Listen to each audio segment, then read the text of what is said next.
Assalamualaikum warahmatullahi wabarakatuh. Innal hamdalillah nahmaduhu wa nasta'inuhu wa nastaghfiruhu wa nastahdihi wa na'udzu billahi min shururi anfusina wa min sayyiati a'malina may yahdihillahu fahuwal muhtad wa may yudlil falan tajida lahu waliyyan mursyida. Asyhadu an la ilaha illallah wahdahu la syarika lah wa asyhadu anna Muhammadan abduhu wa rasuluh. Qala Allah Ta'ala fi kitabihil karim, a'udzu billahi minasyaitonir rajim. Ya ayyuhalladzina amanu ittaqullaha wal tandur nafsum ma qaddamat lighad wattaqullaha innallaha khabirum bima ta'malun. Ba'd. Ma'asyiral mu'minin rahimani wa rahimakumullah. Alhamdulillah, kita bersyukur pada Allah Azza wa Jalla dengan segala kenikmatan yang Allah berikan kepada kita semua. Salawat dan salam kepada Nabi Muhammad sallallahu alaihi wasallam, khairul anbiya'i wal mursalin, sebaik nabi dan sebaik rasul. Kita lanjutkan lagi pembahasan kita tentang masalah babul malaikah. Malaikat mendoakan kebaikan, di antaranya adalah ketika seseorang mengajarkan kebaikan, mengajarkan ilmu agama. Karena Rasulullah SAW mengatakan dalam hadisnya dari Abu Umam Al-Bahili radhiyallahu anhu, bahwasanya Nabi SAW mengatakan, Inna Allah wa malaikatahu wa ahlas samawati wal ardina hatta namlata fi juhriha wa hatta al-huta la yusalluna ala al-muallimin nas al-khair. La yusalluna ala muallimin nasil khair. Apa maksudnya? Sesungguhnya Allah Subhanahu wa taala satu. Ya, ini kalau orang yang mengajarkan kebaikan, ya, maka yang mendoakan bukan cuman satu dua, tapi banyak, sampai binatang pun ikut. Diistilahkan, ya, Allah, kemudian malaikatnya, kemudian penduduk langit. Penduduk langit siapa? Para malaikat, begitu banyak. Kemudian penduduk bumi, sampai istilahnya semut di sarangnya, sampai hud. Hud ini apa? Hud, haitan. Hud itu ikan paus, ikan yang paling besar yang bisa hidup di dasar laut. Apa? Paus apa hiu? Paus. Paus. Makanya disebut dengan istilahnya hud. Ya. La yusalluna 'alal muallimin nasil khair. Mereka bersolawat. Maksudnya apa bersolawat sini?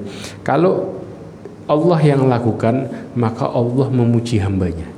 Para ulama menjelaskan kalau istilahnya salawatnya dari Allah, artinya Allah memuji hambanya di depan para makhluknya. Tapi kalau selain Allah Azza wa Jalla, maka judulnya mendoakan kebaikan. Jelas di sini, mendoakan kebaikan. Ya, kepada siapa? Orang yang mengajarkan manusia kebaikan. Kenapa binatang juga ikut mendoakan? Karena mereka merasakan manfaatnya. Orang kalau belajar ilmu agama, otomatis sama binatang pun jadi sayang. Ngerti cara bagaimana muamalah dengan baik. Mereka jauh dari kezaliman, baik sesama manusia ataupun sama makhluk yang lainnya. Anda bisa bayangin gitu. Tapi kalau kemudian mereka jauh dari ilmu agama, maka mereka akan berbuat semena-mena. Ini yang terjadi, ikhwah. Ya, hadis ini diriwayatkan oleh Imam Tirmidzi. Banyak penunjang hadis-hadis yang lain, ya, yang menjelaskan tentang perkara ini. Kemudian menjenguk orang sakit. Menjenguk orang sakit ini bukan perkara yang remeh sebenarnya.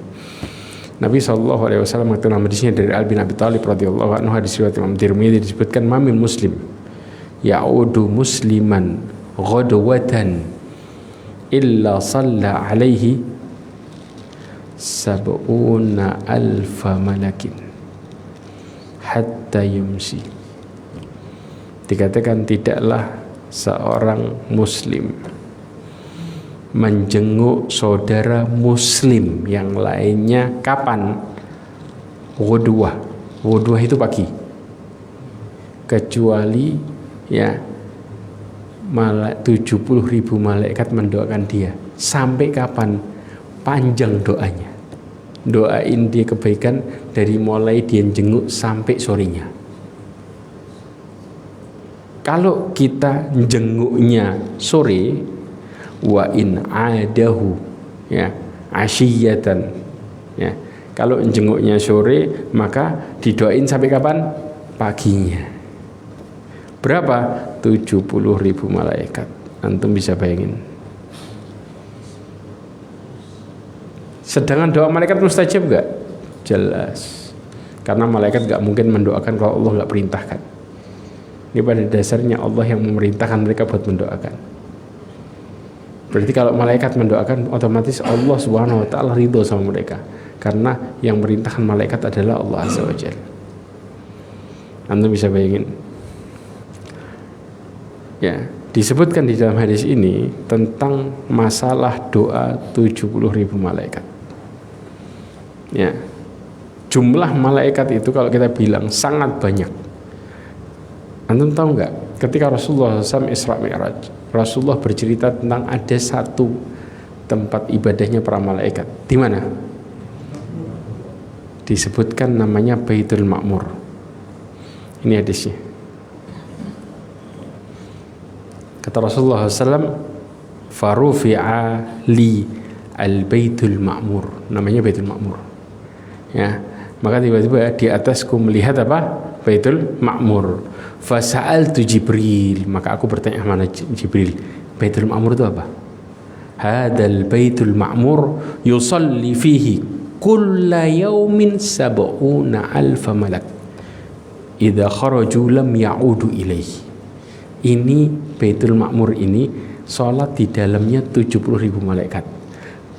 Begitu sudah selesai salat, keluar nggak bakal balik, tapi tiap hari ada yang salat.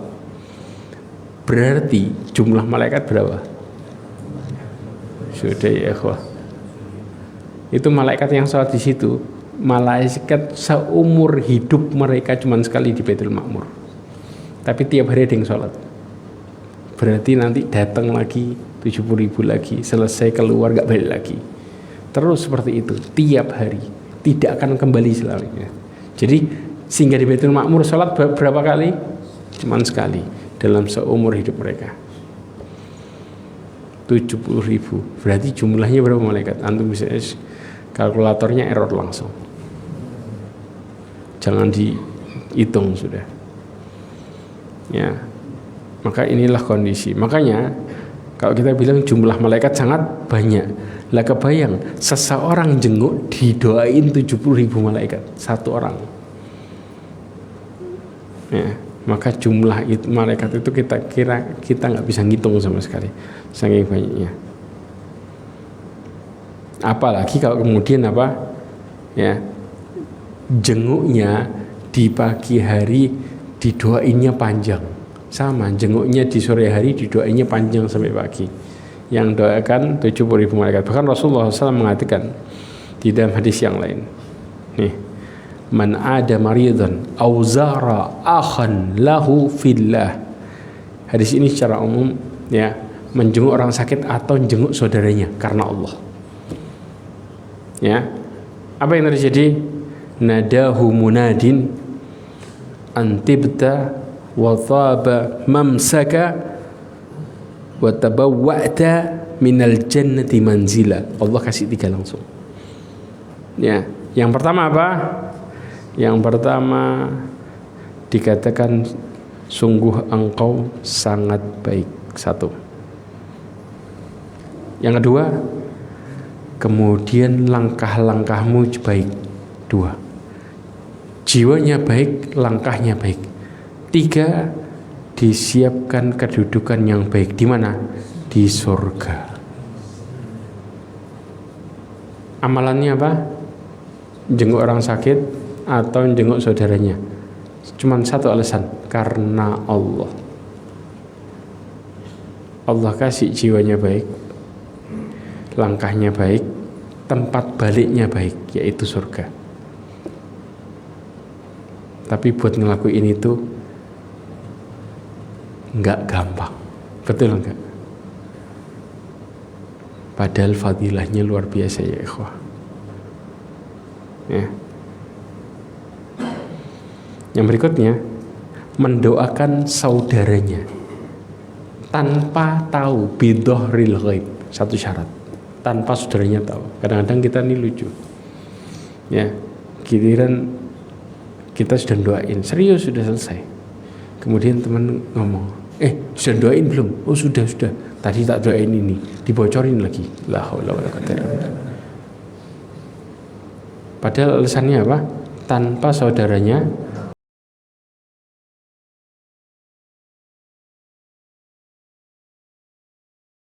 doain atau belum. Kenapa? Karena ini menunjukkan keikhlasan kita kepada Allah Azza wa Jalla. Karena yang mengabulkan doa, ya, dan yang menjadikan doa itu baik adalah Allah Subhanahu wa taala, bukan saudara kita. Ya, mereka tidak memiliki, ya, kemampuan untuk menjadikan doa itu baik dan tidaknya. Tapi Allah Subhanahu wa taala menjadikan semua itu. Kalau prinsip ini kita kembalikan kepada Allah, maka kita sadar, ya buat apa terus kita cerita sama orang? Jelas. Makanya di sini Rasulullah mengatakan, inna da'watal muslimi mustajabatun. Sesungguhnya doanya orang muslim itu mustajabah, terkabul. Li akhihi bidhahril ghaib. Bagi saudaranya tanpa saudaranya mengetahui. Ya. Kemudian inda ra'sihi malakun muwakkal. Kata Rasulullah SAW, di kepalanya tepat ada malaikat yang diutus. Jadi kalau syarat ini mendoakan saudaranya satu syaratnya. Yang kedua apa? Tanpa sepengetahuan saudaranya. Dua ini terpenuhi, Allah utus malaikat tepat di kepalanya. Ngapain? Malaikat itu mengatakan qala amin wa laka bimithal. Pada dasarnya kayak kita doain diri sendiri. Dia dikatakan amin, engkau mendapatkan sepertinya. Anda tahu ada dosen kita waktu itu di Madinah, Masya Allah, beliau cerita, saya ini datang ke pasar ikan di Madinah. Itu ada pasar sayur, tempat pelelangan macam-macam, mulai dari ikan lelangnya di situ, kemudian korma dan lain sebagainya. Datang ke pasar ikan, kemudian ada ikan besar dan di pelelangan itu murah. Akhirnya dia belilah dengan sistem lelang. Dia sudah nawar, tidak tahunya tiba-tiba diserobot sama orang lain dan didapatlah ikan itu oleh orang lain. Maka dia mulai mendoakan orang itu dengan mengatakan, mudah-mudahan orang itu bisa memanfaatkan ikan ini. Antum tahu apa yang terjadi? Setelahnya datang ikan yang lebih gede, harganya lebih murah, dia dapat itu. Subhanallah. Habis doain saudaranya, Allah kasih rezeki yang lebih. Inilah kemudian dia menceritakan masalah hadis ini. Inilah perkara yang sangat luar biasa. Karena pada dasarnya kalau kita positif thinking sama orang, ya, kemudian kita doain orang itu, maka pada dasarnya kayak doain diri sendiri, betul enggak? Iya. Tapi untuk berbuat baik sama orang, kadang-kadang seseorang itu apa? Jiwa manusia ini perhitungan, pelit. Allah mengatakan wa may yuqashuha nafsihi fa ulaika humul muflihun. Barang siapa, ya, yang dijauhkan dari pelit jiwanya, mereka adalah orang yang beruntung. Karena manusia ini punya sifat yang namanya perhitungan.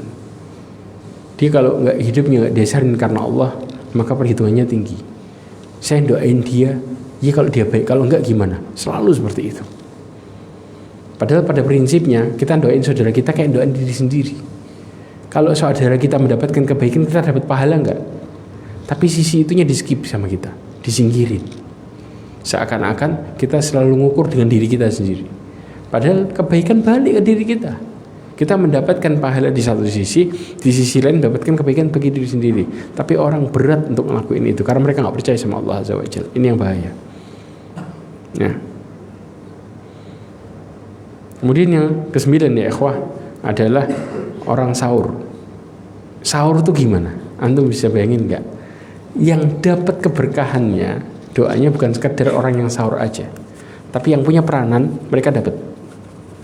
Yang punya peranan, antum lihat baik-baik hadis ini dari Abi Sa'id Al-Khudri radhiyallahu anhu, Nabi sallallahu alaihi wasallam mengatakan as-suhuru akluhu barakah, bahwa sahur itu makanannya adalah berkah. Antum bisa bayangin, ya. Fala tad'u, ya.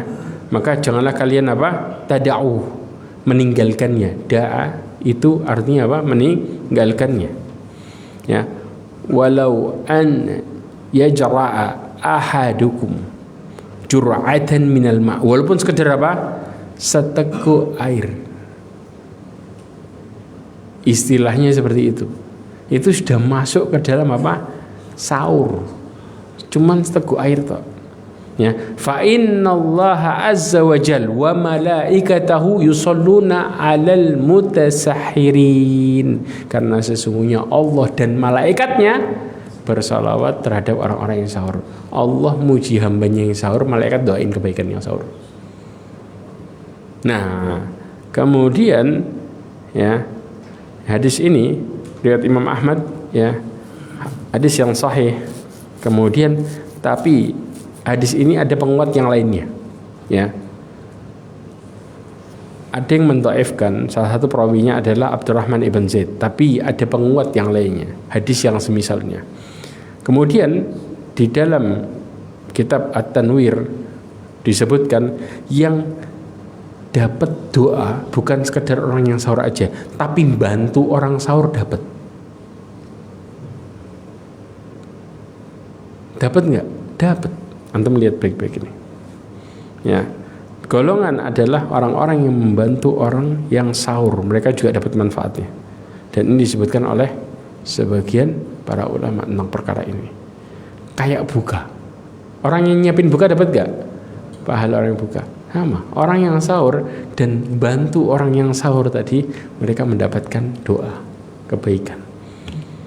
Makanya kadang-kadang kita kalau puasa, sahur ini dianggap tidak sahur nggak apa-apa, ya ikhwah, keberkahan itu luar biasa. Makanya sangat ditekankan perkara sahur ini. Kenapa? Karena berkahnya. Dan antum tahu waktu yang terbaik buat tobat kapan? Sahur. Allah katakan wabil asharihum yastaghfirun. Ketika sahur mereka istighfar, karena Allah memperhatikan hambanya di saat itu. Dan subhanallahnya, kalau kita bicara orang begadang paling ngantuknya kapan? Sahur. Karena Allah kasih keutamaan di situ luar biasa.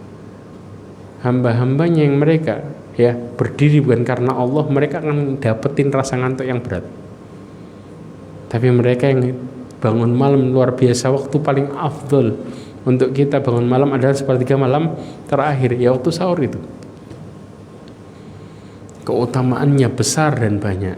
Makanya orang yang terjauhkan dari keutamaan ini, mereka terjauhkan sejauh-jauhnya. Karena Allah kasih kebaikan itu kumpul semua di situ. Baca Quran paling enak kapan? Sepertiga malam terakhir. Allah mengatakan qumil laila illa qalila nisfahu aw inqus minhu qalila aw zid alaihi warattil qur'ana tartila. Kapan? Pada waktu bangun malam.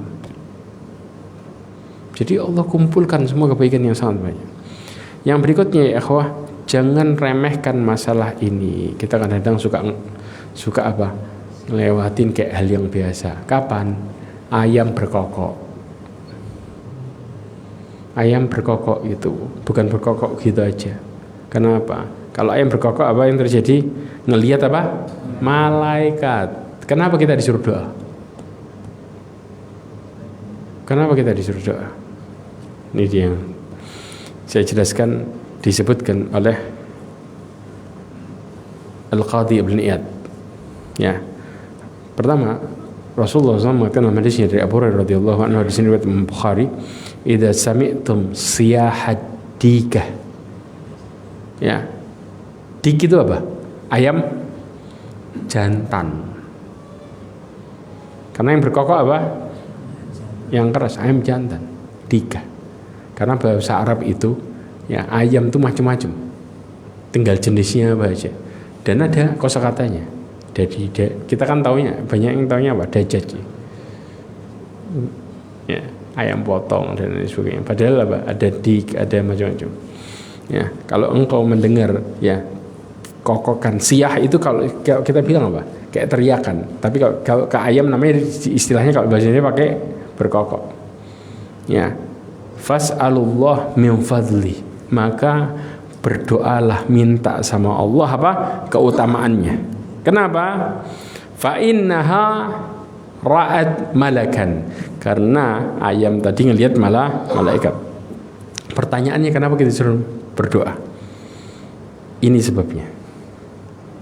Antum harus paham dengan baik. Qadhi Ibn Iyad mengatakan kana sababun fihi raja'at ta'minil malaikah ala du'aihi. Karena penyebabnya adalah kita berharap malaikat mendoakan, mengaminkan doa kita. Antum harus paham. Ya, satu. Pertama apa? Mengaminkan doa kita. Jelas? Yang kedua adalah wa istighfarihim lahu, dan juga meminta ampunkan buat siapa? Buat kita. Tiga, wa syahadatihim lahu bitadarru'i wal ikhlas, memberikan kesaksian, kekhusyuan dan keikhlasan bagi orang yang apa? Berdoa. Antum bisa bayangin enggak? Malaikat jadi saksi bagi orang yang berdoa. Jadi ayam itu bisa jadi tanda buat kebaikan buat kita. Begitu berkokok, cepat-cepat kita apa? Minta sama Allah. Karena orang bilang apa? Malaikat lewat. Ya ini sudah. Di antaranya malaikat lewat ya ini. Ustaz, apakah malaikat lewat istilahnya ini aja? Jawabannya enggak. Nanti berikutnya kita akan bicara. Paham di sini? Jelas ya? Inilah yang seharusnya kita lakukan. Maka jangan pernah kemudian dilewatkan, skip gitu aja. Oh, wajar saat pagi-pagi berkokok, kan biasa aja. Enggak ya ikhwah. Makanya inilah Allah SWT ngasih kita apa? Keutamaan. Nyamuk tuh ada keutamaannya enggak? Ada.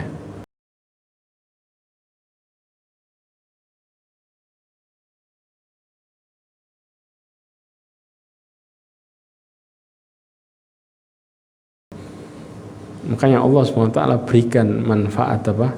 Binatang buat siapa? Manusia. Di sisi lain juga ada cobaannya juga. Ma'asyiral mu'minin rahimani wa rahimakumullah. Kemudian doa buruk. Doa buruk malaikat kita bahas. Yang pertama secara umum ada 3. Orang yang kafir, 2 murtad, 3 maksiat. Ya, maksiat ini nanti jenis-jenisnya apa aja? Dan yang didikan oleh para malaikat ada penjelasannya. Yang secara umum ada 2, yaitu apa? Bicara orang yang kafir dan murtad. Bagaimana kafir dan murtad ini? Pertama ya ikhwah, antum tahu, saya bahas tadi kan tentang bagaimana malaikat lewat. Di antaranya ketika orang meninggal, maka jaga doa antum. Perhatikan hadis ini. Dari Ummu Salamah radhiyallahu anha, ya, bahwasanya Nabi SAW pernah menjenguk Abu Salamah ketika apa? Hendak meninggal dunia. Maka kemudian Ummu Salamah berkata, dakhala Rasulullah SAW ala Abi Salamah. Rasulullah masuk ke tempatnya Abi Salamah. Waqad syaqqa basarahu. Maka kemudian Rasulullah SAW apa? Syaqqa basarahu itu kalau kita bilang apa? Dalam posisi matanya terbuka. Akhirnya apa? Fa'aghmadahu. Aghmadahu itu nutup. Yughum itu nutup matanya. Matanya siapa? Abu Salamah. Kemudian thumma qala innar ruh idza qubida tabi'ahul basar. Yang paling setia sama ruh itu satu dari anggota badan kita, mata. Kalau kemudian ruhnya naik, itu diikuti sama mata. Jadi mata itu ngikut sampai naik. Maka orang kelihatan nazak itu kelihatan dari matanya. Orang mulai naik matanya naik. Berarti nyawanya mulai apa? Ditarik. Dan ini yang kemudian dijelaskan oleh Nabi SAW. Fadajjan nasu min ahlihi, maka kemudian orang itu ribut, ya, dari keluarganya. Kenapa? Maka di saat itu ketika ribut orang kan macam-macam. Ada yang ngomong baik, ada yang ngomong buruk, betul nggak? Maka Rasulullah ngingetin ketika ribut tadi, la tad'u ala anfusikum illa bi khair. Janganlah kalian berdoa atas diri kalian kecuali kebaikan. Kenapa? Fa innal malaikata yu'minuna ala ma taqulun. Karena sesungguhnya malaikat mengaminkan apa yang kalian katakan. Jadi kalau kita lagi di jenazah, kemudian ngomong buruk buat diri kita, diaminin malaikat, selesai kita. Paham di sini? Dan inilah kondisi di mana malaikat berada dan kemudian malaikat itu mengaminkan. Bukan sekedar apa? Ayam tadi lewat, di antaranya juga dalam posisi ada jenazah. Paham ya ikhwah? Makanya kita kalau kemudian takziah dan ada jenazah, antum jaga lisan. Karena perkataan-perkataan kita diaminkan oleh malaikat.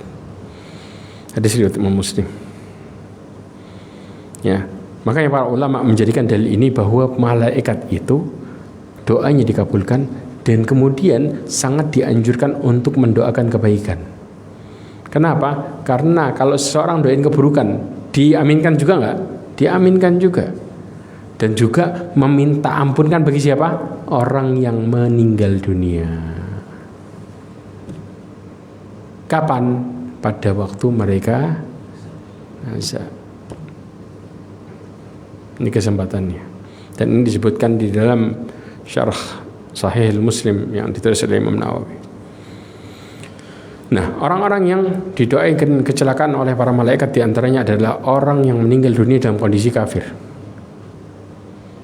Rasulullah Allah SWT berfirman dalam surah Al-Baqarah ayat 161 sampai 162 mengatakan innal ladzina kafaru wa matu wa hum kuffarun ulaika alaihim la'natullahi wal malaikati wan nasi ajma'in khalidina fiha la yukhaffafu anhumul adab wa lahum yunzarun. Allah SWT mengatakan sesungguhnya orang-orang kafir dan mati sedang mereka dalam kondisi apa? Kafir. Ya, mereka mendapatkan laknat Allah, malaikat dan seluruh manusia. Tiga langsung yang melaknat. Kenapa? Karena mereka adalah orang-orang yang menyekutukan Allah Azza wa Jalla. Maka kekafirannya menjadikan mereka mendapatkan kondisi yang paling buruk. Bahkan mendapatkan, tahu istilah laknat gak? Mereka dijauhkan dari kebaikan. Dijauhkan dari kebaikan. Itu kalau kita bilang istilahnya laknat, dijauhkan dari rahmat Allah Azza wa Jalla. Dan ini yang disebutkan oleh tafsir Qurtubi. Ya, kalau orang dijauhkan dari rahmat Allah, nggak dapat kasih sayang, ya sudah, hidupnya kayak orang bicara apa? Celaka terus, ya udah kayak gitu tuh. Ya. Makanya orang-orang kafir Allah SWT kasih mereka balasan di dunia. Bentuk balasannya apa?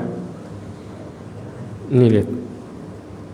Allah mengatakan walladzina kafaru yatamatta'una wa ya'kuluna kama ta'kulul an'amu wan naru mathwal lahum.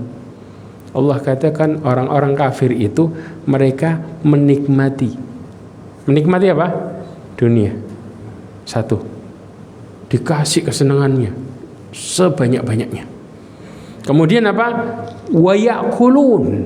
Istilahnya apa? Mereka makan sepuas-puasnya. Diistilahkan sampai kayak makannya apa? Binatang ternak. Kenapa makan binatang ternak? Kalau kita bilang binatang tuh makan pakai mikir enggak? Pakai nafsu. Betul? Iya. Sama. Orang kafir diistilahkan kenapa enggak pakai mikir? Karena mereka enggak ada istilah bersyukur sama yang ngasih. Mereka enggak ada istilah menghargai orang-orang sekitarnya terhadap makanan yang ada. Yang mereka lihat adalah banyaknya. Ya, maka kemudian kalau kenyang masih ada, diapain? Buang. Binatang kan seperti itu, betul nggak? Inilah kondisi di mana Allah mensifati mereka dengan sifat yang buruk luar biasa. Dikasih sama Allah. Ya. dan tempat kembali mereka adalah neraka, kata Allah Azza wa Jalla. Kemudian Ibnu al-Aliyah, Abu al-Aliyah mengatakan apa? Ini dalam tafsir Ibnu Katsir disebutkan, innal kafirina yuqaf yaumal qiyamah fayal'anuhu Allah thumma yal'anuhu al-malaikah thumma yal'anuhu an-nas ajma'un. Kapan dilaknatnya? Sesungguhnya orang-orang kafir nanti diberhentikan pada hari kiamat. Kemudian dilaknat dulu sama Allah. Kemudian dilaknat sama para malaikat. Nanti kemudian semua manusia bakal melaknat mereka di hari kiamat. Mungkin sekarang nggak kelihatan, tapi kapan? Di hari kiamat Allah Subhanahu wa Ta'ala akan perhatikan nih. Antum kebayang nggak kita ini dikeroyok satu masjid, disalah-salahin, rasanya gimana pulang? Mungkin seumur hidup keinget tuh. Sampai tua kita masih ingat masjid itu gini-gini dan lain sebagainya. Naudzubillah min dzalik. Kalau antum digituin, lah kalau sedunia ngelaknat gimana rasanya? Paham? Dan ini kondisinya sudah dapat laknat Allah, malaikat ngelaknat, ditambah lagi Allah suruh seluruh makhluknya ngelaknat. Kebayang nggak rasanya?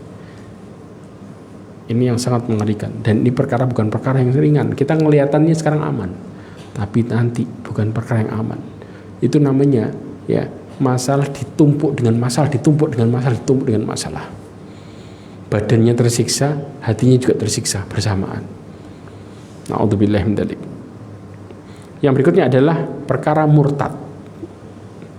Allah Subhanahu wa Ta'ala berfirman, kaifa yahdillahu qauman kafaru ba'da imanihim wa syahidu anna ar-rasula haqqu wa ja'ahumul bayyinatu wallahu la yahdil qaumadh dhalimin. Allah mengatakan bagaimana Allah Subhanahu wa Ta'ala akan memberikan hidayah kepada siapa? Kaum yang kafir setelah mereka beriman. Istilah ini disebut dengan apa? Murtad.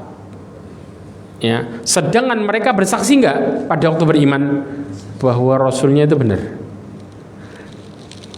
Datang enggak kepada mereka Al-Quran? Ya. Nah, dan Allah SWT memasukkan mereka ke dalam kaum yang zalim, dan Allah tidak akan pernah memberikan hidayah. Apa balasannya? Ulaika jazaohum anna alaihim la'natullahi wal malaikati wan nasi ajmain. Posisinya sama, dapat laknatnya Allah, malaikat, dan semua manusia. Kapan? Hari kiamat. Dia bisa.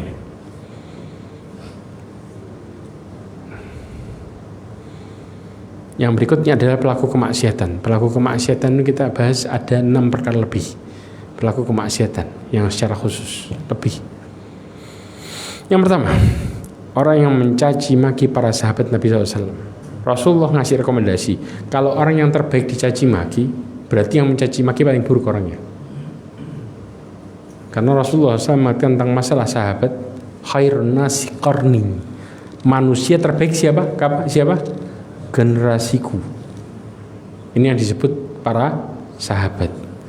Tsummal ladzina yalunahum, muridnya. Jelas? Tsummal ladzina yalunahum, muridnya tabi'in. Ini disebut dengan generasi terbaik. Yang paling terbaik sepanjang masa adalah para sahabat. Ya.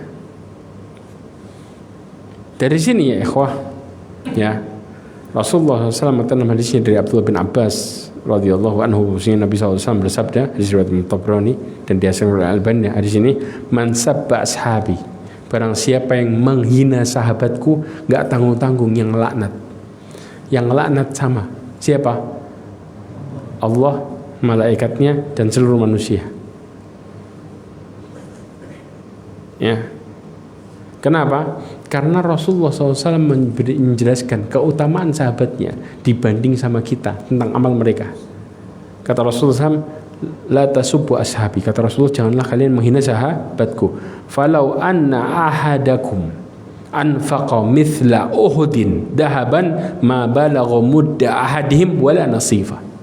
Kalau seandainya kalian itu berinfak 1 gunung Uhud emas, ulama menjelaskan taruhlah 1000 ton antum infak emas loh, masuk muri seumur hidup terbanyak itu, betul nggak? Maka tidak akan pernah menyamai pahalanya infaknya sahabat 1 genggam atau separuhnya. 1 genggamnya aja nggak nyampe, atau separuhnya aja nggak nyampe, lebih gedean sahabat. Kenapa? Ini yang nggak dapat ya ikhwah. Imam Nawawi mengatakan karena sahabat itu merupakan apa? Orang-orang yang mulia. Kemudian mereka di zaman hidup penuh kesulitan di zaman Rasulullah SAW, dan perjuangan membela siapa? Membela Rasulullah secara langsung. Ini yang membuat pahala mereka luar biasa. Ya, makanya nggak ada apa-apanya. Karena kalau kita hidup di zaman Rasulullah, ya nggak ada jaminan, belum tentu kita beriman secara langsung. Belum tentu iman kita benar-benar kuat. Karena di zaman Rasulullah ada 3 jenis manusia. Apa? Mukmin, munafik, musyrik. Ya kafir itu musyrik. Betul nggak? Padahal Rasulullah di hadapan mereka ada yang tengah-tengah nih. Apa? Munafik. Rasulullah ada loh. Mereka ngelihat sendiri loh, masih nggak percaya. Kebayang. Makanya ada seorang tabi'in mengatakan, kalian ini luar biasa. Kami, kata tabi'in, ada seorang tabi'in mengatakan, kalau hidup ngomong kepada astagfirullah, Hudzaifah bin Yaman, ya, kalau kami itu berada di zaman Rasulullah, ya, berhidup bersama Rasulullah, maka kami tidak akan pernah membiarkan Rasulullah berjalan, kita gendong kemana-mana. Kata Hudzaifah bin Yaman, kau nggak tahu bagaimana perjuangan kami luar biasa bersama Nabi SAW. Kapan? Perang Ahzab, tahu antum? Dingin malam-malam, ya, musuhnya ribuan di depan sana, kemudian para sahabat tuh kedinginan, kemudian Rasulullah SAW menunjuk salah satu buat ngintai. Itu para sahabat sudah gigil kayak gini dengan dinginnya malam luar biasa gelap. Akhirnya kemudian Hudzaifah ditunjuk. Kita kalau ditunjuk mau nggak mau harus berdiri, gimana pun caranya, nggak boleh ingkar. Begitu Hudzaifah berdiri, dia cerita, tiba-tiba badanku hangat seluruh tubuh. Subhanallah ya Allah. Gimana Allah kasih kenikmatan mereka, tapi mereka harus nyiapin mental luar dalam. Perjuangannya nggak gampang. Perang Ahzab ketahuan antum langsung, istilahnya cuman hidup mati itu perjuangan mereka. Bukan sekedar harta yang mereka korbankan, tapi nyawa itu jadi perkara yang kemudian sebuah kelaziman. Mereka siap untuk mengorbankan nyawa. Khalid bin Walid doanya apa? Kepingin mati di mana? Medan perang. Tapi terakhir meninggalnya di mana? Di atas kasur. Nangis dia. Subhanallah ya ikhwah. Inilah bagaimana kemudian para sahabat. Perkaranya bukan perkara yang remeh. Sampai seorang tabi'in mengatakan, kami akan gendong kemana-mana. Gak bisa. Ya, karena di saat itu mereka berjuangnya luar biasa, totalitas. Makanya inilah yang kemudian menjadikan mereka amalannya luar biasa besar di sisi Allah Azza wa Jalla. Nah, di antara yang mencela para sahabat siapa? Orang-orang Rafidhah. Tapi ada 5 sahabat yang gak dicela. Siapa? Pegang ini baik-baik. Untuk kalau tahu ini, tanya sama mereka. Ini gak bakal dicela nih 5 orang. Siapa? Yang pertama Ali bin Abi Thalib. Mustahil. Antum nyela Ali. Ya istilahnya mereka mengatakan mengkafir-kafirkan antum. Kedua siapa? Miqdad al-Aswad. Ya. Ini gak dicela sama mereka. Kemudian Abi Dzar al-Ghifari sama. Kemudian Ammar ibn Yasir. Kemudian Salman al-Farisi. Ini 5 ini gak dicela. Ya, sisanya habis. Bahkan sampai naudzubillah min dzalik. Kita kalau pegang doanya, makanya saya nggak tuliskan di sini. Jengkel kita kalau doanya sama lihat doanya mereka. Kita skip kita lanjutkan lagi. Ya. Yang berikutnya adalah orang yang melakukan kezaliman di mana? Kota Madinah. Kota Madinah. Berkaitan kota Madinah, ini orang yang melakukan kezaliman di kota Madinah sama orang yang mendolimi penduduk Madinah. Nggak tanggung-tanggung lagi doanya Nabi SAW. Yang pertama, Rasulullah mengatakan dalam hadis yang diriwayatkan Imam Bukhari, ya, ada tentang fadail Madinah di antara hadis-hadis Imam Bukhari. Ada disebutkan Madinah tu haram, al-Madinah tu haram ma baina al-air wa thawr. Ya, ma baina air, ya, air wa thawr. Ya, beda ya. Jangan salah ucap kita. Kita kadang mengatakan ir itu lain. Ir itu artinya apa? Kafilah. Kafilah itu namanya ir. Tapi kalau air, nah ini disebut apa? Antum tahu keledai? Punggungnya datar enggak? Kenapa disebut gunungnya air? Ya, karena gunungnya tadi kayak keledai. Kenapa? Datar. Kalau antum lihat. Jadi nggak sampai jeglong gini banget, enggak. Ya, ini merupakan batasan tanah haram. Ya. Di riwayat yang disebutkan air wa thawr. Ini disebutkan air ila kada. Yang dimaksud adalah thawr. Man ahdatsa fiha hadatsan. Barang siapa yang berbuat hadas di sini, ada yang mengistilahkan kemungkaran secara umum, ada yang mengistilahkan tentang apa? Bid'ah. Ya, ada yang mentafsirkan kemungkaran, ada yang mentafsirkan bid'ah. Ya, au awa muhditsan, melindungi orang yang berbuat dosa atau bid'ah juga. Ya. Ini kotanya Rasulullah bukan? Kotanya Rasulullah. Tapi kalau Rasulullah ditanya, kota yang paling dicintai siapa? Mekah. Nanti ada di bawahnya dalil. Ya. Kemudian fa'alaihi apa? Mereka dia mendapatkan apa? Laknat Allah, malaikat dan seluruh manusia. Di riwayat yang disebutkan la yuqbalullahu minhu sarfan wala adla. Allah tidak menerima amalnya yang wajib dan yang sunnah. Berarti seseorang kalau sudah melakukan keburukan, maka mereka bisa tidak diterima sama Allah. Apa? Ibadahnya. Kebayang nggak jauh-jauh dari Indonesia ke Madinah, maksiat ketolak, jerat selesai. Ini yang ngeri ya ikhwah. Ya. Karena mereka membuat kemungkaran di mana kota Rasulullah paling, kota yang Rasulullah SAW cintai. Kenapa kota Rasulullah SAW cintai? Nih, memang paling dicintai Mekah, tapi Rasulullah berdoa tentang kota Madinah. Ya, kata Rasulullah SAW, Allahumma habib ilainal Madinah kama hubbuna Makkah au asyad. Kata Rasulullah berdoa kepada Allah, ya Allah, jadikanlah kota Madinah kota yang kami cintai sebagaimana cinta kami terhadap kota Mekah atau lebih. Ya. Bahkan Rasulullah SAW mendoakan kota Madinah untuk diberkahi apa? Soknya, takarannya. Makanya orang-orang Madinah, ya, kalau satu nampan itu istilahnya 3 porsi, buat 3 orang itu bisa buat 5 orang. Dan ini realita. Kita kalau makan bareng di kota Madinah itu sama di kota yang lain itu lebih berkah jauh di kota Madinah. Karena doanya Nabi SAW yang sangat luar biasa. Ya. Kemudian apa? Wasahha lana. Dan apa? Dan jadikanlah kota Madinah tempat yang sehat bagi kami. Kenapa Rasulullah SAW doa ini? Ada yang tahu nggak? Sehat. Lemangnya dulunya apa? Ya iya. Dulunya kota Madinah disebutkan apa? Yathrib. Yathrib itu diistilahkan kehinaan. Karena dulu sebelum datangnya Nabi SAW, kota Madinah tempatnya penyakit.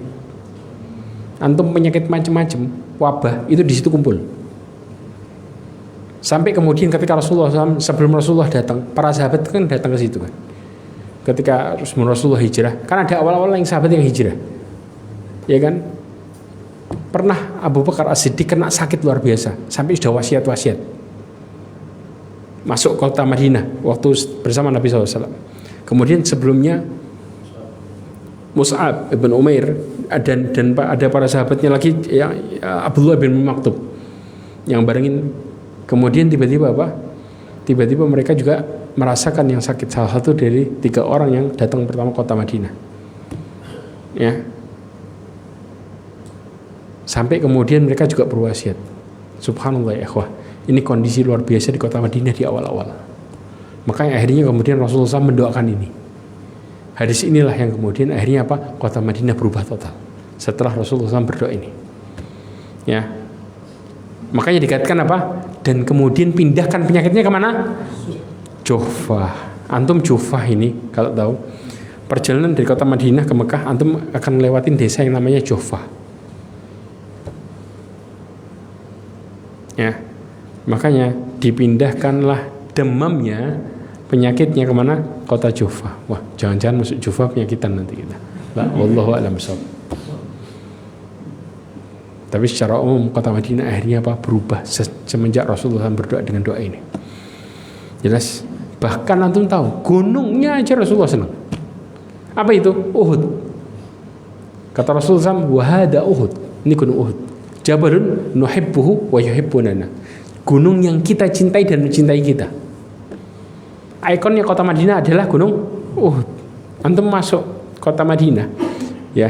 Kalau antum dari jalan umumnya kafilah, antum akan ngelihat pertama kali Uhud. Kalau jalannya kafilah umumnya ya, antum akan mendapati gunung Uhud yang luar biasa. Yang berikutnya adalah mendolimi penduduk kota Madinah. Ya, bukan sekedar dilaknat aja, tapi apa? Didoakan sama Rasulullah SAW menjadi apa? Meleleh. Kebayang enggak? Makanya hati-hati ya ikhwah. Dikatakan Allahumma man zalama ahlal madinati wa akhaffahum fa akhifhu. Ya Allah, barang siapa yang mendolimi kota orang-orang penduduk Madinah dan menakut-nakuti mereka, maka takuti dia. Dibalas balik. Ya. Wa alaihi, enggak tanggung-tanggung, bukan sekedar dibuat takut sama Allah Azza wa Jalla, mendapatkan laknat Allah, malaikat dan seluruh manusia. La yuqbalullahu minhu sarfun wala adlun. Tidak diterimanya amalan wajib ataupun sunnah, tolak. Sama kayak tadi kemaksiatan. Inilah mengerikannya luar biasa. Kenapa? Karena Allah SWT ketika masukkan kita ke dalam kota Madinah, tenang enggak kota Madinah? Tadi sudah makanannya berkah, ya. Kemudian masuk kita langsung senang. Karena doanya Nabi SAW. Senang buat apa? Ibadah gampang enggak? Jadi gampang ya ikhwah. Antum biasanya enggak semangat nih, ya. Datang di tempat-tempat lain antum kadang-kadang masih maju mundur. Kota Madinah, ya. Antum datang awal luar biasa dan itu bahagia lagi. Kondisi hati lain jauh-jauh. Orang kalau ditanya lebih tenang mana Madinah sama Mekah, bicara orang apa? Madinah. Karena Rasulullah SAW berdoa supaya kita dibuat cinta sama kota Madinah lebih daripada kota Mekah. Tapi kalau pahalanya Madinah sama Mekah, besar mana? Besar Mekah. Berapa? 100.000. 100.000 besar Mekah, ya. Dan yang lebih luar biasanya lagi, 100.000 itu kita dapat pahalanya di mana? Salah. Kalau orang bilang, apakah cuma di masjid? Seluruh tanah haram kota Mekah. Apa dalilnya? Antum buka surat At-Taubah. Ada yang bawa Quran enggak? Coba dibuka surat At-Taubah.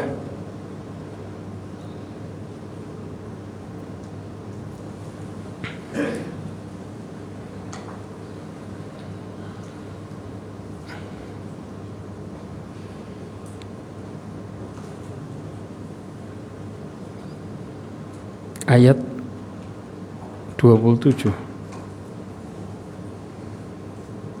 Bentar. Nah, 28. Coba dibaca artinya. Ada yang pegang? Atau apa 28? Wahai orang-orang yang beriman, sesungguhnya orang-orang musyrik itu najis atau kotor jiwanya. Ya. Karena itu janganlah mereka mendekati Masjidil Haram setelah tahun ini. Dan jika kamu khawatir menjadi miskin karena orang kafir tidak datang, maka Allah nanti akan memberikan kekayaan kepadamu dari karunia-Nya. Jika Dia menghendaki, sesungguhnya Allah Maha Mengetahui, Maha Bijaksana. Ya. Rasulullah SAW berhaji itu tahun berapa Hijriah? 10 tahun sebelumnya, pas 9 Hijriah itu kaum muslimin berhaji dulu. Siapa yang memimpin? Abu Bakar. Kemudian Rasulullah SAW mengutus Ali bin Abi Thalib buat sambil naikin qaswa, ontanya Rasulullah dipinjemin buat apa? Bawa kabar tentang ayat itu turun. Jadi sebelum Rasulullah berangkat tahun berikutnya, orang kafir itu harus hilang semua. Dari mana? Seluruh tanah haram kota Mekah. Dan Allah nyebut seluruh tanah haram kota Mekah dengan istilah apa? Masjidil Haram. Jadi mereka bukan sekedar nggak boleh dekat Masjidil Haram, tapi nggak boleh dekat kota Mekah. Paham? Dan Allah istilahkan Masjidil Haram. Itu dalil di mana seluruh tanah haram di Mekah pahalanya 100.000. Karena Allah mengistilahkan semua tanah haram di Mekah disebut Masjidil Haram. Selesai. Paham di sini? Jelas. Dan ayat itu turun setahun pas sebelum Rasulullah berangkat haji. Setahun pas. Waktu itu Abu Bakar, kemudian orang kafir masih masuk. Dibersihin, jadi benar-benar nggak ada orang kafir ketika Rasulullah SAW masuk. Disitulah dimana orang kafir tidak boleh lagi memasuki tanah haram kota Mekah. Jelas? Oke. Nah Ustaz, berarti kalau kita sholat dimanapun, iya, pahalanya 100.000 selama masuk tanah haram. Dan tanah haram kota Mekah ini paling besar, lebih besar daripada tanah haram kota Madinah. Jaraknya paling besar. Ya.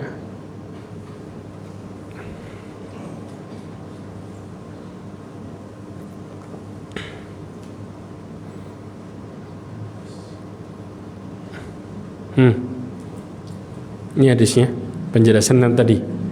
Dia akan dibuat apa? Meleleh. Kayak meleleh garam di air. Rasulullah mengatakan apa? Man arada ahlal madinati bisu'in. Barang siapa yang hendak berbuat keburukan kepada penduduk Madinah, maka apa? Adabahullah, ya, kama yadubul milhu fil ma. Maka Allah akan buat dia meleleh kayak melelehnya garam di air. Jadi subhanallah, kotanya luar biasa, penduduknya luar biasa. Penduduknya antum kalau di sana nih ngobrol tawar-tawaran, lembut gak? Gak ada istilahnya. Antum kalau di Mekah, mulai nawar, pergi katanya, pelit katanya. Diusir antum. Orang loh, gak butuh pembeli, realita. Di Mekah fadl, silahkan nawar kalau gak diusir. Madinah, antum nawar sampai kayak gimana, mereka masih ngomongnya lembut. Real orangnya lain ya ikhwah, lain. Inilah bagaimana penduduk kota Madinah. Sampai polisi Mekah ngomong, saya kalau di Mekah ngadepin orang pelanggar, emosinya luar biasa. Tapi masuk Madinah, hilang tuh emosi. Antum polisi Madinah itu, ya, marah-marahnya dia luar biasa, masih enak. Mekah ditempeleng kita, polisinya sadis-sadis, serius. Pelanggaran disikat, ditempeleng, ditarik sama dia, luar biasa. Tapi beda sama Madinah. Ya. Kemudian orang yang mengaku bukan kepada orang tuanya, artinya apa? Ngaku-ngaku nasab palsu. Naudzubillah min dzalik. Ya, dikatakan oleh Rasulullah SAW, dan ini ada hikmahnya besar. Ya. Manidda'a ila ghairi abihi, barang siapa yang menisbatkan dirinya bukan kepada bapaknya, au intama ila ghairi mawalihi, atau apa, gabung bukan selain kepada tuannya, fa alaihi la'natullahi, maka kemudian dia mendapatkan laknat Allah, mutatabi'atan, yaitu apa, mendapatkan laknat Allah berturut-turut sampai hari kiamat. Di riwayat yang lain disebutkan fa alaihi la'natullah wal malaikati wan nasi ajmain, mereka mendapatkan laknat Allah, malaikat dan seluruh manusia, karena ada kerusakan besar di situ. Apa kerusakannya? Ya, Imam Nawawi mengatakan ya bahwa lima fihi minal kufri nikmah. Yang pertama, kerusakannya adalah kufur nikmat. Betul enggak? Antum dikasih orang tua, antum pilih orang tua lain. Mengingkari enggak nikmat Allah? Yang ngasih kita orang tua, ya, ada kebaikan enggak di situ? Bisa enggak kita milih orang tua modelnya kayak gimana? Enggak bisa. Kalau kita menisbatkan ke yang lain, berarti kita mengingkari orang tua yang Allah sudah takdirkan ke kita. Namanya mengingkar nikmat, satu. Yang kedua adalah watadi'ul huququl irath, ya, menghilangkan apa? Menghapuskan hak-hak warisan. Ya, kemudian apa? Wal wala wal akal, dan juga apa? Hilangnya wala dan juga akal. Ya, wala terhadap siapa? Keluarga kita sendiri. Berarti kita sudah apa? Sudah kayak orang yang menjauhi. Padahal mutus tali persaudaraan gimana? Mutus tali persaudaraan itu nggak akan pernah bahagia. Amalnya nggak bakal diangkat sampai baikan. Rasulullah SAW mengatakan hadisnya, tuftahu abwabul jannah yaumul itsnin wal khamis. Kata Rasulullah SAW, ya, bahwa pintu surga itu dibuka setiap hari Senin dan Kamis. Fayughfaru likulli wahidin la yusyrikullahu bihi syai'a. Dan Allah akan mengampuni orang-orang yang tidak menyekutukan Allah sama sekali. Kapan? Senin Kamis itu pas dibuka pintu surga. Illa rajulun bainahu wa baina Aisyah, kata Rasulullah, kecuali antara seseorang sama saudarinya permusuhan. Rasulullah mengatakan andiru hadaini hatta yastalihan. Ngomong 3 kali. Tahan amalnya kedua orang ini sampai baikan. Nah, kalau mati masuk neraka ya ikhwah. Ya, la yadkhul jannata qati. Kata Rasulullah SAW, enggak akan masuk surga orang yang mutus tali persaudaraan. Ya, mati masuk neraka. Ini mengerikan. Ya. Bahkan rahim itu, kata Rasulullah dalam hadisnya, bahwa rahim mu'allaqatun bil arsy. Bahwa rahim itu Allah gantungkan di arsy. Kemudian rahim mengatakan, man wasalani wasalahullah. Barang siapa yang menyambung kepadaku, Allah akan sambung urusannya sama dia. Wa man qata'ani qata'ahullah. Barang siapa yang putus urusannya sama aku, Allah akan putus urusannya sama dia. Jadi bukan perkara yang remeh. Makanya kalau kemudian seseorang menisbatkan dirinya bukan kepada orang tuanya, maka ini kayak orang putus tali persaudaraan. Dan juga disebut dengan apa? Durhaka, uquq. Sudah mutus durhaka lagi. Tumpuk-tumpuk antum kasusnya. Padahal masalahnya apa? Satu, menisbatkan dirinya bukan kepada orang tuanya, tapi kasusnya, dosanya berentet. Makanya kenapa kok kena laknat? Ya karena ini kesalahannya jadi banyak. Ya. Kemudian seseorang wanita yang tidak mau diajak suaminya tanpa udur, ya, gak tanggung-tanggung ya ikhwah. Laknatnya malaikat sampai kapan? Pagi. Dan ini berlapis loh. Hati-hati. Ini berlapis. Masalahnya jadi banyak. Bukan sekedar dapat laknat. Saya kasih satu-satu. Kita harus nasihati kalau ini sampai terjadi. Na'udzubillah, kasihan para istri. Kenapa? Kalau seseorang, kata Rasulullah SAW, idza da'a ar-rajulu imra'atahu ila firashihi. Kalau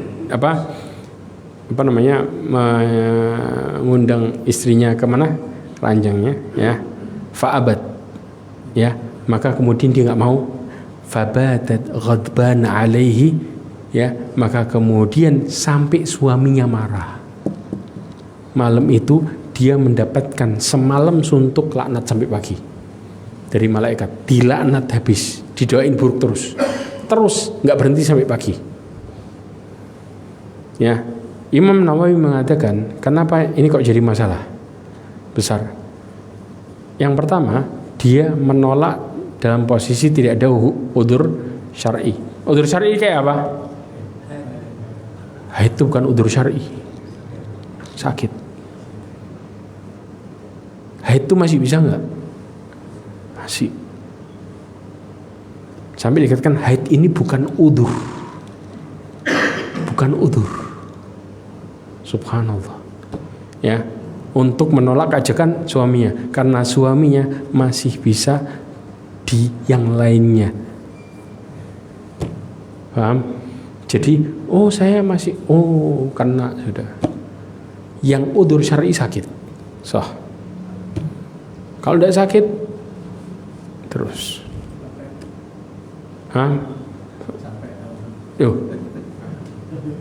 Capek kalau masih bisa jalan-jalan bukan capek ya, wah. Diajak jalan-jalan mau bukan capek. Dan ini perkara makanya apa? Perempuan akhirnya jadi tambah luar biasa moodnya, hancur moodnya. Begitu nolak suaminya kena lanat, hancur moodnya semalaman. Kenapa? Karena Allah jauhkan dari tenang, cabut tenangnya. Karena tenang itu rahmat bukan? Iya. Kalau rahmatnya dicabut selesai. Kebayang kondisinya? Kemudian bahkan perhatikan yang berikutnya nih. Ya. Thalathatun la turfa salatuhum fawqa ru'usihim shibran. Ya, 3 jenis manusia yang salatnya enggak diangkat. Ketolak salatnya, salah satunya wanita nolak suami. Salatnya ketolak. Salatnya. Ya, siapa dia? Yang pertama, rajulun amma qauman wa hum lahu karihun. Seorang laki-laki yang mengimami yang dibenci sama siapa? Makmumnya. Ngayal ngimami, kadang-kadang ngimam apa? Faktor umur. Umur yang tua, paling tua boleh imam. Makmumnya sedang grundel, tetap ngayal jadi imam, selesai sudah. Salatnya nggak diterima.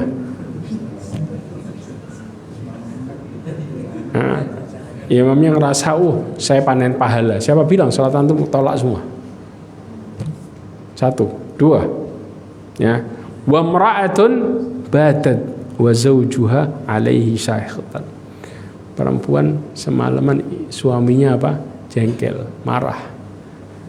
Salatnya enggak terima. Kemudian apa? Wa akhwan mutasariman, ya. 2 saudara saling bermusuhan, ini saya maksud juga.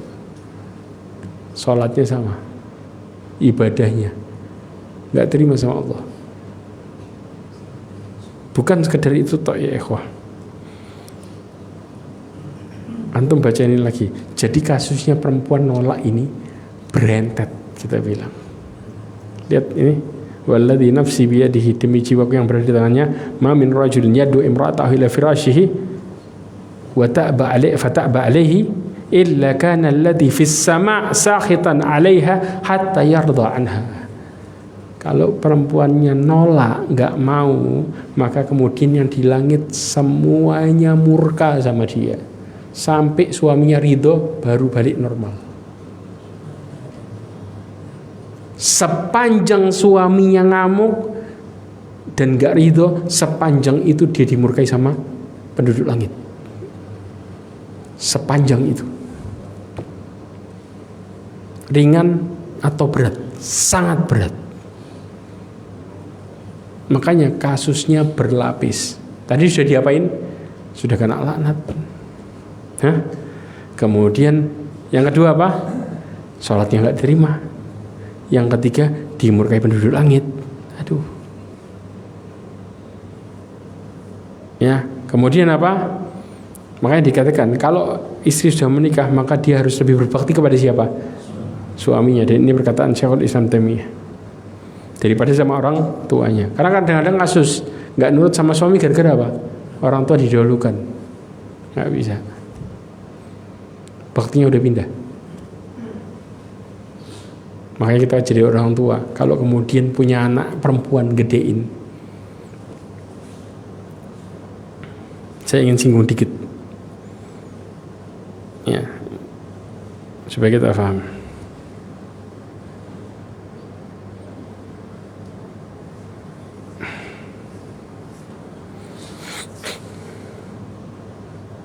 Perhatikan di sini. Ya, orang yang punya anak perempuan itu punya keutamaan, jangan salah. Karena apa? Sudah gede, anaknya disuruh berbakti sama orang lain, betul nggak? Ini hadisnya. Kata Rasulullah SAW, ya, diantaranya kita punya anak satu perempuan bagaimana? Barang manubtuliya min hadhil banat bi syai'in kunna lahu sitran minan nar. Barang siapa yang diuji dengan kehadiran anak perempuan, ya, kemudian anak itu akan menjadi tameng bagi orang tuanya kapan? Dari neraka di hari kiamat nanti. Kalau punya anak dua perempuan bagaimana? Rasulullah SAW mengatakan dalam hadis dari Imam Muslim, man ala jariyatain hatta tablugha. Barang siapa yang menanggung nafkah dua anak perempuan, dua, ya, sampai balik, jaa yaumul qiyamah ana wa huwa, datang dari kiamat nanti aku sama dia barengan bersama Rasulullah SAW. Kalau anak perempuannya banyak, 3 lebih, man kana lahu thalatha banatin fasabar alaihinna. Barang siapa yang punya 3 anak perempuan, sabar. Kemudian ngapain? At'amahunna, ngasih makan, wasaqahunna, ngasih minum, wakasahunna, ngasih pakaian, min jidatihi, dari hasil usahanya orang tuanya, ya, kunna lahu hijaban minan nar yaumil qiyamah. Semua anak perempuannya nanti bakal melindungi orang tuanya dari adab neraka. Memang nggak gampang konsekuensinya. Begitu gede nikah, kemudian tanggung jawabnya dikasih orang, betul nggak? Tapi Allah ganti dengan apa? Dijauhkan dari api neraka. Rasulullah barengin dia. Kebayang? Ini perkara yang kemudian kita harus pikirkan. Allah nggak akan sia-siakan begitu saja. Karena ini merupakan perkara yang besar, maka Allah ganti juga dengan yang besar juga. Jelas ya ikhwah? Masih ada waktu? Habis? Nah, yang akhir, ya, masih ada, tapi insya Allah kita lanjutkan berikutnya. Hati-hati masalah ini, yaitu bermain dengan masalah senjata, mengancam saudaranya dengan senjata. Bercanda dan serius sama dosanya. Perhatikan hadisnya. Man asyara ila ahihi bihadidatin. Barang siapa yang mengarahkan senjata tajam kepada saudaranya, fa innal malaikah tal'anahu. Akhirnya apa? Sesungguhnya malaikat melaknatnya. Hatta yada'ahu. Sampai kapan? Sampai nurunin senjatanya. Wa in kana akhahu li abihi wa ummihi, walaupun saudaranya seayah dan seibu, saudara kandung. Apa maksudnya? Bahkan dikatakan dalam hadis yang lain, Rasulullah mengatakan la yahillu lil muslim ayyurawwi'a musliman. Enggak halal bagi seorang muslim nakutin saudara muslim yang lainnya. Nakutin. Antum nakutin pakai berita, nakutin pakai apa, senjata dan sebagainya, secara umum ini sudah nggak halal. Apalagi kalau sampai ngajukin senjata. Ya, hadis ini disebutkan oleh Syarh Imam Nawawi, disebutkan bahwa kalau kita bermain nakut-nakutinnya bermaksud bercanda, tetap masuk dalam perkara ini, hatta bercanda. Makanya posisinya tadi serius sama bercandanya posisinya sama, kena laknat dan hukumnya haram, nggak halal kata Rasulullah, nggak halal. Ya, jelas ya ikhwah. Ya, insya Allah pembahasan berikutnya kita akan bahas disertai dengan tugas para malaikat. Para malaikat kira-kira apa aja tugasnya? Kita bahas di pembahasan berikutnya. Kapan? Jumat berikutnya, insya Allah bismillah. Dan Jumat berikutnya, insya Allah pertemuan yang terakhir untuk bulan ini. Karena nanti kita akan libur dari mulai tanggal 19 sampai tanggal 15 Juli, insya Allah. Ya, libur agak panjang dikit, ya, karena insya Allah saya berangkat ke Saudi insya Allah untuk haji. Jadi kita libur dulu sebentar insya Allah. Tapi Jumat depan masih ada. Ya, ini yang bisa saya sampaikan. Mudah-mudahan apa yang kita pelajari hari ini menjadikan semangat buat kita semua untuk dalam hidup ini lebih bertakwa kepada Allah Azza wa Jalla, ya, kemudian berhati-hati dalam perkara kehidupan ini, serta mudah-mudahan Allah merahmati diri kita dan keluarga kita, menjauhkan diri kita dan keluarga kita dari murkanya serta menutup hidup kita dan keluarga kita dengan husnul khatimah. Amin. Subhanakallahumma bihamdika asyhadu an la ilaha illa anta astaghfiruka wa atubu ilaik wa akhiru da'wana alhamdulillah. Assalamualaikum warahmatullahi wabarakatuh.